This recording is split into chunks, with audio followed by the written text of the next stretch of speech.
नमस्कार। कार्यक्रम अलग धारमा यहाँलाई हामी हार्दिक स्वागत गर्छौँ। दर्शक, सरकारले आर्थिक वर्ष 2077-78 का लागि 14 खर्ब 74 अर्बको अनि 64 करोड रुपैयाँको बजेट ल्याएको छ। यो चालु आर्थिक वर्षको भन्दा 58 अर्ब कम बजेट हो। आज हामी यही बजेटको विशेषता र चुनौतीहरू केलाउँदैछौँ आजको अलग धारमा। त लागौँ आजको प्रस्तुतितर्फ।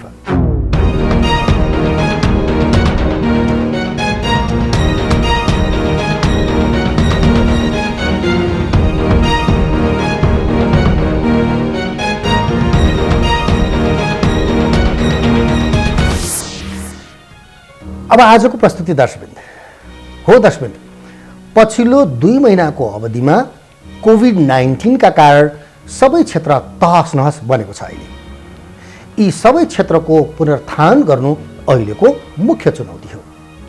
सँगसँगै मुलुकलाई आर्थिक निर्भरताको बाटोमा लैजाने प्रतिबद्धता अनुसारको परिणाम निकाल्न अहिले एकसाथ लाखौं बेरोजगार नागरिकहरूलाई रोजगारीको अवसर दिनुपर्ने चुनौती समेत सरकार सामु तेर्सिएको छ। झन्डै 9 खर्ब राजस्व लक्ष्य, 9.5 खर्ब साधारण खर्च, पुँजीगत खर्च पुरै वैदेशिक सहायता र ऋणमा निर्भर, मुलुक आर्थिक रूपले टाट पल्टने जोखिम।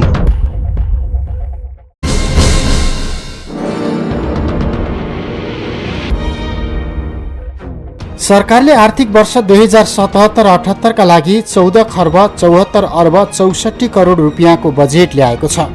यो चालु आर्थिक वर्षको भन्दा 58 अर्ब रुपियाँ कम बजेट हो। गएको वर्ष 15 खर्ब 32 अर्बको बजेट सरकारले ल्याएको थियो।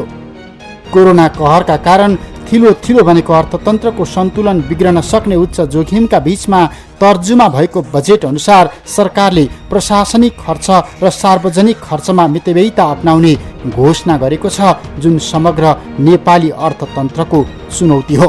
राजस्व सङ्कलनमा आउने सङ्कुचन र सार्वजनिक खर्चमा पर्ने थप चापलाई व्यवस्थापन गर्न आगामी वर्ष प्रशासनिक खर्चमा मितव्ययिता अपनाइनेछ।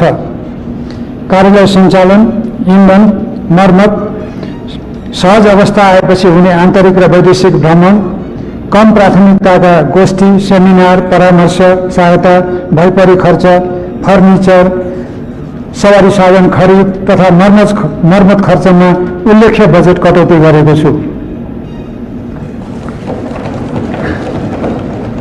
कोरोना रोगको रोकथामको सन्दर्भमा पहिलो पङ्क्तिमा रहेर काम गर्ने चिकित्सक तथा स्वास्थ्यकर्मी, सुरक्षाकर्मी लगायतका राष्ट्र सेवक बाहेक अरूलाई प्रदान हुने प्रोत्साहन भत्ता, अतिरिक्त समय भत्ता, बैठक भत्ता, खाना तथा खाजा खर्च, जोखिम भत्ता लगायतका सबै प्रकारका भत्ता 2077 साल साउन 1 गतेदेखि खारेज गरेको छु। पछिल्लो 2 महिनाको अवधिमा कोभिड-19 का कारण सबै क्षेत्र तहस नहस बनेको छ। यी सबै क्षेत्रको पुनरुत्थान गर्नु अहिलेको मुख्य चुनौती हो। सँगसँगै मुलुकलाई आर्थिक निर्भरताको बाटोमा लैजाने प्रतिबद्धता अनुसारको परिणाम निकाल्न अहिले तत्कालै लाखौं बेरोजगार नागरिकलाई रोजगारीको अवसर दिनुपर्ने चुनौती समेत सरकारको अघिल्तिर छ। हरेक सरकारले गरेका कुराहरू चाहिँ कार्यान्वयनमा फितलो हुनुको कारण चाहिँ के हो त भने त्यसको पहिले योजना बनाउँदैनौँ, कुरा चाहिँ भनिहाल्छौँ।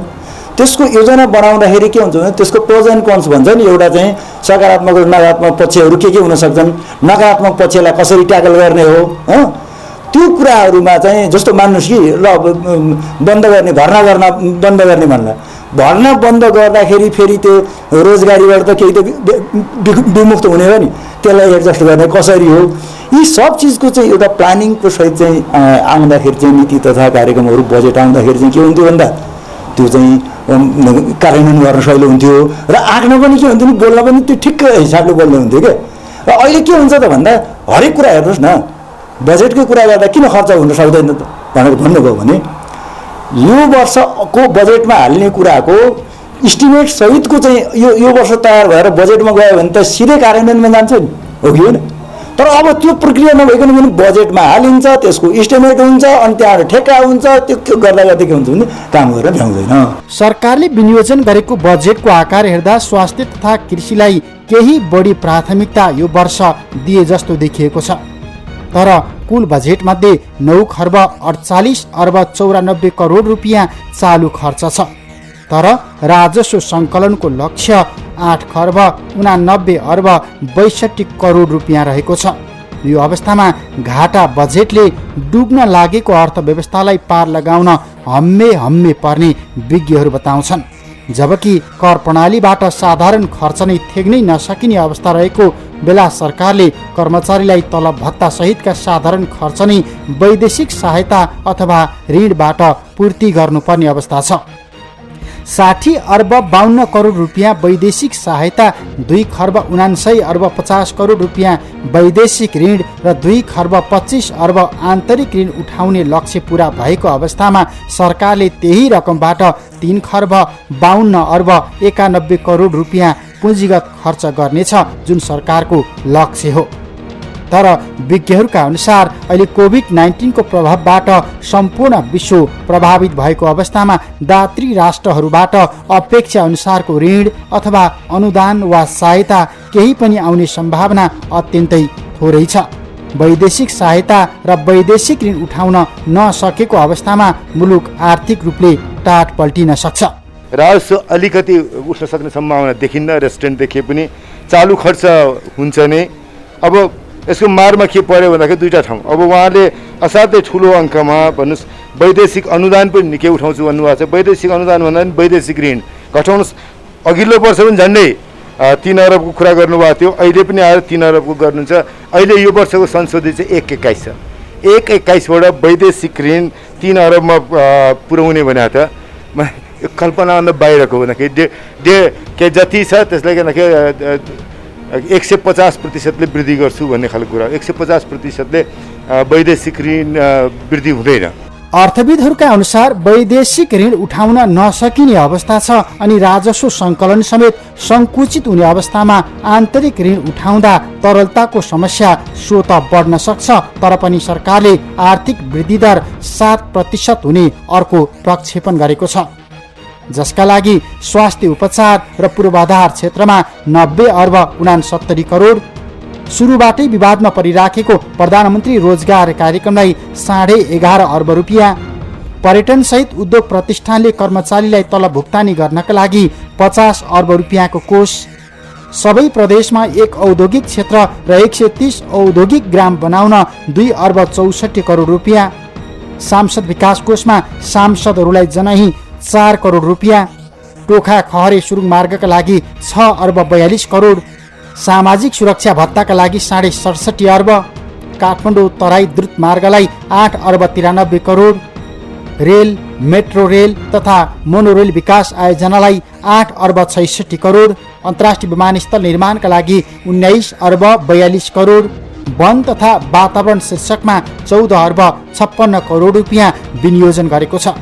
घरेलु तथा साना उद्योगीलाई आयकरमा 75% छुट दिने, वृद्ध भत्ता यथावत राख्ने, औषधि कम्पनीलाई भ्याटमा छुट दिने, चीनतर्फका नाका र बन्दरगाह सरकारको उच्च प्राथमिकतामा परेको छ अनि सरकारले आन्तरिक ऋण अब विकास खर्चमा मात्रै खर्च गर्ने प्रतिबद्धता पनि जनाएको छ। आगामी आर्थिक वर्षका लागि नीति तथा कार्यक्रमहरू कार्यान्वयन गर्न रु 14 खर्ब 74 अर्ब 64 करोड विनियोजन गरेको छु। कुल विनियोजन मध्ये चालुतर्फ 9 खर्ब 48 अर्ब 94 करोड अर्थात् 64.4%, पुँजीगत तर्फ रु 3 खर्ब 52 अर्ब 91 करोड अर्थात् 23.9% र वित्तीय व्यवस्थातर्फ रु 1 खर्ब 72 अर्ब 79 करोड अर्थात् 11.7% रहेको छ। आगामी आर्थिक वर्षका लागि अनुमान गरिएको खर्च व्यवहार्य स्रोतमध्ये राजस्वबाट 8 खर्ब 89 अर्ब 62 करोड र वैदेशिक अनुदानबाट 60 अर्ब 52 करोड बेहोर्दा रु 5 खर्ब 24 अर्ब 50 करोड न्यून हुनेछ। सो न्यून पूर्ति गर्न वैदेशिक ऋणबाट 2 खर्ब 79 अर्ब 50 करोड ऋण जुटाइनेछ राजस्व परिचालन र वैदेशिक अनुदान तथा ऋण सहायता परिचालन गर्दा पनि अपुग हुने खुद रु 2 खर्ब 25 अर्ब आन्तरिक ऋणबाट बेहोरिनेछ।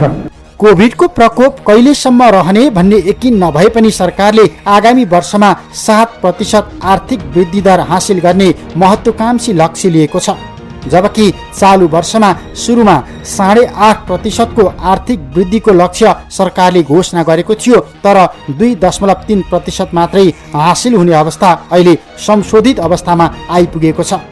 प्रस्तुत बजेटको प्रक्षेपण अनुसार मूल्य वृद्धिको लक्ष्य चालुभन्दा 1% बिन्दुले मात्रै बढाएर 7%मा सीमित राख्ने गरी नेपाल राष्ट्र बैङ्कले तत्काल मौद्रिक नीति तर्जुमा गर्दैछ।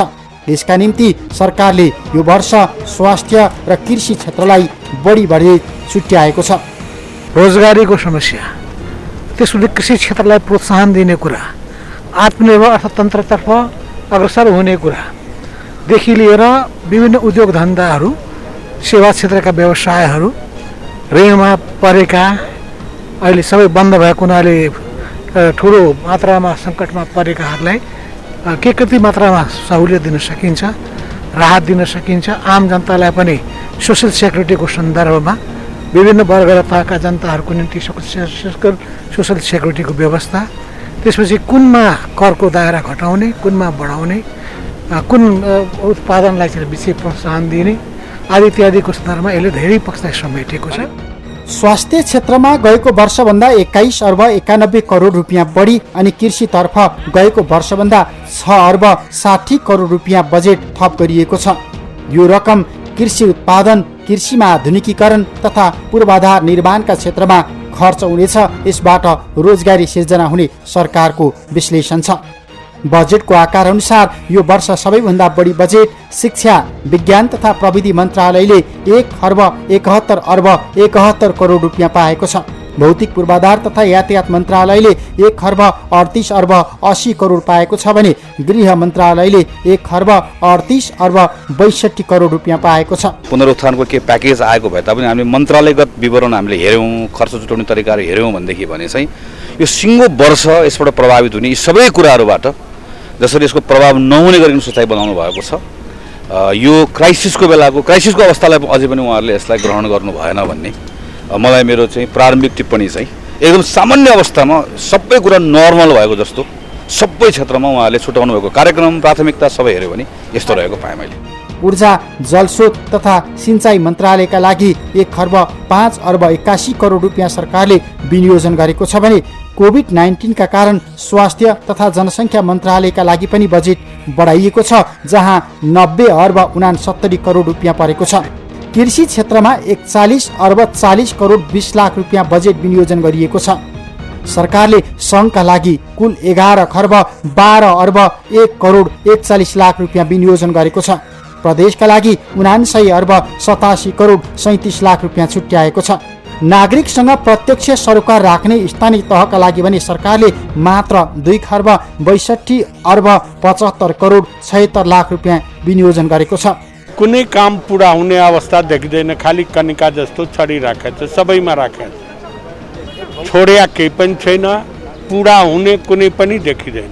स्रोतको त मूल आधार नै वैदेशिक ऋण र सहयोग भनिराखेका रहेछ भने यस्ता बजेट त त्यसै काल्पनिक बजेट देखियो। विदेशी ऋण प्राप्त भयो, विदेशी एड प्राप्त भयो भने मात्रै पुरा हुन सक्छ। अवस्था स्थिति त्यही नै। यसैगरी उपलब्ध साधन, स्रोत, अवसर अनि क्षमताको उच्चतम परिचालन गर्ने, सङ्क्रमण लगायत सबै प्रकारका रोग र विपदबाट नागरिकको जीवन रक्षा गर्ने जस्ता लक्ष्य सरकारले सार्वजनिक गरेको छ। सार्वजनिक, निजी, सहकारी र सामुदायिक क्षेत्रसँगको साझेदारीबाट विकास प्रक्रियालाई अघि बढाउने लक्ष्य सरकारले लिएको छ। सरकारको बजेटको प्राथमिकताप्रति यता विज्ञहरू भने खासै सन्तुष्ट छैनन्। ल मान्नुहोस्, हिजोको योजनालाई कन्टिन्यू गर्यो मान्नुहोस्, तर हिजोको योजना 10 वर्ष पछाडि प्रतिफल दिने योजना अहिलेदेखि चलाएको छ भन्दैमा यो वर्ष रोकेर के फरक पर्छ भन्नुहोस् त? त्यसले त बरु अर्को वर्ष चाहिँ सहज भयो भने डबल हाल्ने हो नि त्यसमा। तर अहिलेको प्राथमिकता के हो त भन्नु त अहिले त हामी तुरुन्तै रोजगारीको कुरालाई एड्रेस गर्न पर्छ, तुरुन्तै खाद्य सुरक्षाको कुरालाई एड्रेस गर्नुपर्छ होइन र? अनि तुरुन्तै के हुनुपर्छ भन्दा त्यो आपूर्ति सङ्कट जुन चाहिँ चेन भत्किया छ त्यसलाई चाहिँ उयो गर्न पर्ने छ, मतलब सुचारू गर्न पर्ने छ। विद्यालय बन्द भइरहेछ, त्यो पढाइ सुचारू गर्नु परिरहेछ। कोभिडको महामारी सबभन्दा प्रमुख भइहाल्यो, त्यसको निम्ति चाहिँ तपाईँ मान्नुहोस् अहिले क्वारेन्टाइनको कुरा के भने स्थानीय तहले तिमीहरू गर भनेर हुन्छ र केन्द्र सरकारले त दिनु पऱ्यो होइन। भनेपछि त्यो चाहिँ गर्न बढी पऱ्यो भने के गर्ने? अहिले चाहिँ तपाईँ भन्नुहुन्छ पछिल्लो दिनहरूमा त बढ्दै गइरहेछ होइन, सङ्क्रमण चाहिँ मतलब पुष्टि भएको त बढ्दै गइरहेछ नि त। यसले के बताउँछ त भन्दा अझै बढ्न सक्ने परिस्थिति सिर्जना हुनसक्छ होइन। त्यो कुरालाई आकलन गरेर चाहिँ त्यसमा प्रायोरिटी दिनु पऱ्यो नि त। त्यो कुरामा के हुनु पऱ्यो भने सरकारले, मलाई चाहिँ लाग्छ है, मेरो विचारमा अहिलेसम्मको उसमा चाहिँ के लाग्छ भने अरू हामी केही गर्दैनौँ, बाटो भत्का बनाउँदैनौँ, के पनि गर्दैनौँ, हामीले यो प्रायोरिटी भएर यसरी चाहिँ गऱ्यो भने अहिले कसैले केही भन्नेवाला छैन भन्ने लाग्छ। सरकारले समानीकरण अनुदानतर्फ आर्थिक, सामाजिक र अन्य असमानता समेतका आधारमा प्रदेशहरूलाई 55 अर्ब 19 करोड रुपियाँ र स्थानीय तहलाई 90 अर्ब 5 करोड रुपियाँ विनियोजन गरेको छ। आगामी वर्ष सशर्त अनुदानतर्फ प्रदेशलाई 36 अर्ब 35 करोड अनि स्थानीय तहलाई 1 अर्ब 61 अर्ब 8 करोड रुपियाँ सरकारले छुट्याएको छ। राजस्व बाँडफाँडतर्फ प्रदेश र स्थानीय तहको क्षेत्रफल अनि न्यूनतम विकास सूचकाङ्कका आधारमा प्रदेश र स्थानीय तहमा कुल 1 अर्ब 22 अर्ब 14 करोड रुपियाँ पुग्ने भएको छ। बजेटले व्यवसायको प्रकृति हेरेर आयकरमा 75% छुट र 1 दर्जन वस्तुको अन्तशुल्क हटाइदिएको छ। सुनको भन्सार दर 2000 रुपियाँले बढेको छ। पानी जहाजको सपना सरकारले यथावत राख्दै 3वटा नदीमा पानी जहाज चलाउने सम्भाव्यता अध्ययन गर्नका लागि पनि बजेट छुट्याएको छ। बजेटले मदिरा, पेट्रोलियम पदार्थबाट चल्ने सवारी साधनको कर यथावत राखेको भए पनि चुरोट र गुर्खाको कर बढाएको छ। झापादेखि कञ्चनपुरसम्म 400 केभी को प्रसारण लाइन, गरिब परिवारलाई निशुल्क विद्युत जडान, रेलका लागि बजेट समेत सरकारले छुट्याएको छ, जसमा 8.5 अर्ब रुपियाँ देखिन्छ। केरुङ र रक्सोल रेलमार्गको डिपिआर बनाउन पनि सरकारले बजेट विनियोजन गरेको छ। सबै सरकारी कर्मचारीको 1 लाख रुपियाँ कोरोना बिमा अनि सबै प्रकारका सुविधाजनक भत्ता हटाउने घोषणा गरेको सरकारले पुनर्निर्माणको बाँकी काम सक्नका लागि आगामी वर्षका निम्ति 55 अर्ब रुपियाँ विनियोजन गरेको छ, जसका लागि स्रोत व्यवस्थापन यो बजेटको अर्को चुनौती हो। सांसद विकास कोष निलम्बन गर्न चारैतिरबाट दबाव परिराखेकै बेला सरकारले घाटा बजेटका बावजुद पनि यो कोषमा 6 अर्ब 60 करोड रुपियाँ छुट्याएको छ। हुलाकी सडकलाई 7 अर्ब 1 करोड अनि मेलम्ची खानेपानी आयोजनाका लागि पनि 5.5 अर्ब विनियोजन गरेको छ। विदेशमा अलपत्र परेका नागरिकलाई स्वदेश ल्याउनका लागि र उनीहरूलाई तालिम दिनका लागि सरकारले बजेट विशेष छुट्याएको छ। निम्न वर्गका जनतालाई सम्बोधन गर्ने, राहत दिने जो प्रयास गरेको छ त्यो सराहनीय छ। स्रोत जुटाउने बारेमा पनि त्यहाँ प्रष्टै राखिएको छ। एउटा कुरा के हो भने अहिलेको परिस्थिति त जटिल छँदैछ, तैपनि आन्तरिक र बाह्य ऋण सहयोग र राजस्वको जो अनुमान गरिएको छ त्यो वस्तुवादी नै छ र त्यसबाट त्यो समस्या समाधान हुन्छ भन्ने नै मैले देख्छु। सुरक्षाकर्मीको पोसाक अनि खाद्यान्न अब स्वदेशभित्रै उत्पादन हुनेछ। कृषि र औद्योगिक कच्चा पदार्थ आयातमा लाग्ने भन्सार दर पनि सरकारले समायोजन गरेको छ। हवाई इन्धन र खाना पकाउने एलपी ग्यास बाहेकका पेट्रोलियम पदार्थको आयातमा भन्सार महसुल बढेको छ। आगामी आर्थिक वर्षमा वार्षिक 20 लाखसम्मको कारोबार गर्ने लघु, घरेलु तथा साना व्यवसायीलाई आयकरमा 75% छुट दिने भएको छ। वार्षिक 20 देखि 50 लाख रुपियाँसम्मको कारोबार गर्ने साना, घरेलु तथा लघु व्यवसायीलाई आयकरमा 50% अनि 50 देखि 1 करोड रुपियाँसम्मको कारोबार गर्ने व्यवसायीलाई 25% आयकरमा छुट दिइनेछ। कोरोना संक्रमणका कारण सबैभन्दा बढी प्रभावित भएका पर्यटन क्षेत्रमा आधारित हवाई सेवा, होटल, रेस्टुरेन्ट, ट्राभल तथा ट्रेकिङ व्यवसायले चालु आर्थिक वर्षको आयकरमा 20% अब छुट पाउनेछन्। त्यसैगरी आफै कार्यक्रम उत्पादन गरेर प्रसारण गर्ने रेडियो तथा टेलिभिजन प्रसारण संस्थाले तिर्नुपर्ने कारोबार रकमको 2% शुल्क घटाएर सरकारले 1% सीमित राखेको छ।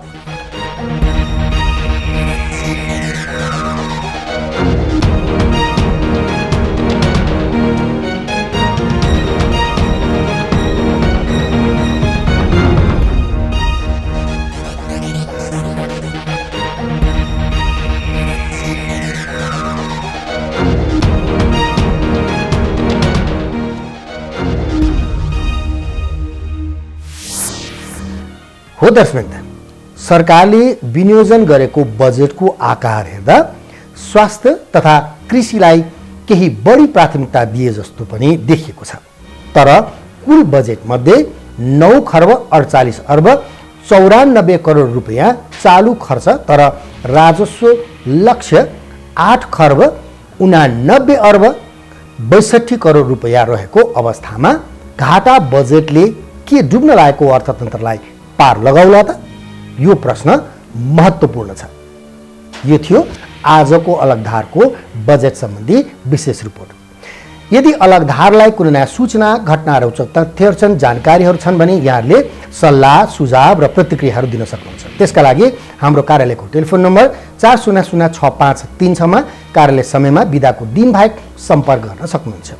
यदि मोबाइलमा सोझै सम्पर्क गर्न चाहनुहुन्छ भने हाम्रो मोबाइल नम्बर हो 9802 00 2006। त्यस्तै यहाँहरूले हामीलाई इमेल मार्फत पनि जानकारी गराउन सक्नुहुन्छ। त्यसका लागि alagdhar@gmail.com मा यहाँहरूले हामीलाई इमेल गर्न सक्नुहुन्छ। त्यस्तै यहाँहरूले हामीलाई फेसबुक र ट्विटरमा पनि लगअन र फलोअन गरेर हेर्न सक्नुहुन्छ। हस्त आजको अलगधारको सम्पूर्णलाई बिदा दिनुहोस्। नमस्कार।